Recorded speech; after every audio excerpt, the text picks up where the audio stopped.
It's always a pleasure again, Timothée, to be honest with you, hosting you on Straight Talk Africa. Thank you, Shaka. You're most welcome. Now, Cameroon, again, we were talking about Cameroon, and we talked about Paul Biya, a man who came to power back, by the way, in 1982, succeeding, of course, Mr. Ahidjo on health grounds, as it were. Right. And he has been in power since then, almost 30 years. Is he someone that people still call a president, or has he in fact become a sort of l'état-c'est-moi? A presidential monarch of sorts. Right, that's what the opposition leaders think. That's what they say, that he is Cameroon now. That's what they say. And Cameroon is Biya, and Biya is Cameroon. Right. But what about ordinary people? What about people or intellectuals, the elite and what have you? What do they say? I'm sure you've interacted with a lot.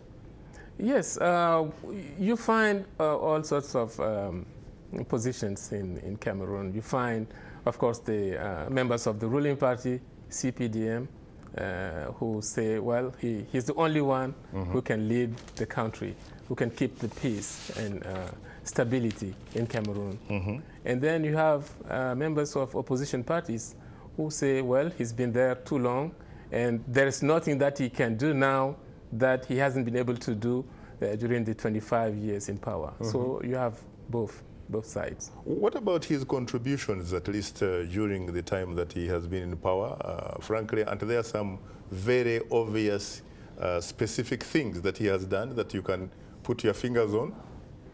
Well, it's hard to tell, because right now you go to Cameroon and you have the youth that is jobless. You have corruption that is still there. So it's really, despite all that has been done to develop the country, so when you look at that, it's hard to come up with really something positive. Hasn't he built the infrastructure? I mean, are there no good roads? Are there no good schools, hospitals, perhaps with drugs and what have you? Are there no things, frankly, that you can talk about? There are roads, but I know that in the northern part, the roads have really degraded. I don't know if they fixed them in the meantime. That is where Ahidjo came from. Right, right. So they probably saw those good things when the son of the soil was sitting in Yaoundé. Some people believe that the situation has gone down the drain since then. That's what some think. But surely there must be something that he's doing, because what sustains him in power? Is it the military? Is it the security forces, like in a lot of countries across the continent? What is it? I think it's the military. It's also France. Well.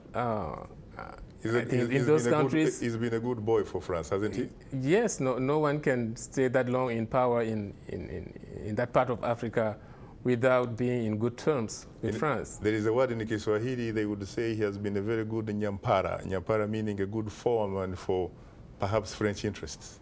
That's possible.